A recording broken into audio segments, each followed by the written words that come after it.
Greetings, beloveds. I'm the Reverend Dr. Sofi Betancourt, and it remains my privilege to serve as president of your Unitarian Universalist Association.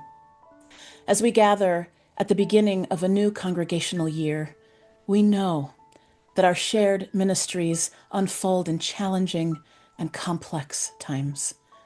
Yet we also know that our tradition teaches that love's reach is expansive enough to include everyone, that no one is excluded from worth and dignity, and that this love that we put at the center of our faith has the power to overcome the fear that silences and stills us. As my colleague C.B. Beale has said, we must be intentional about moving fear out of the center and replacing it with love over and over again, as often as is necessary. May we continue to do this work of centering love across our faith and in our own communities, and in all that this congregational year may bring. May we lift one another up as we continue to meet this moment together. Where we are in Unitarian Universalism in this moment is unique.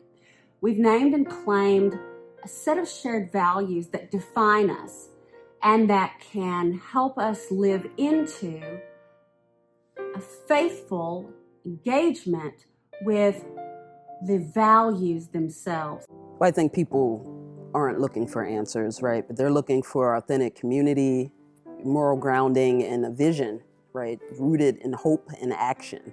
So I think right now, our values compel us, all of us, not just us ministers, but lay leaders and congregants alike, to speak uncomfortable truths and to hold space for healing at the same time. It's more important than ever for our congregations and our buildings to be a sanctuary of radical welcome. We need to be asking, what are your access needs? What do you need to be included here? Because we need each other. We need everyone. One of the ways we do that, I think, in congregations is creating communities of collective care, doubling down on our efforts to check in on one another. Sometimes that's cards and calls and meals, and sometimes it's much more than that, showing up for our partners in the community and those collective circles of care. And when you fall in love with our justice movements and the people who power them, I think we find that together we are stronger, we're larger, we're more generous, and more connected. At a moment when the world is in denial of the sacredness of all life, the democratic process, and of the need to deal with change, that we have to stand firm as UUs and stand on our moral ground, stand on what we believe, and we have to get into the fight, and we have to lead the fight from that place.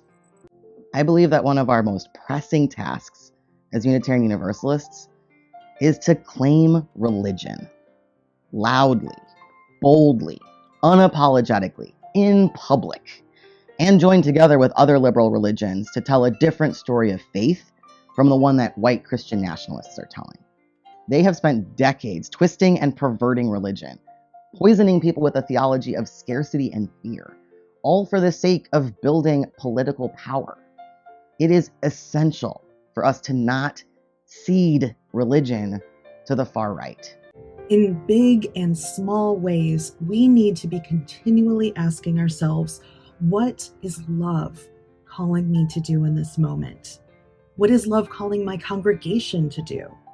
And I really do believe that is our universalist core that says there's no one outside of the circle of love, and we're going to fight for every single one of us, because collective liberation is the vision that flows from the belief that love is at the center.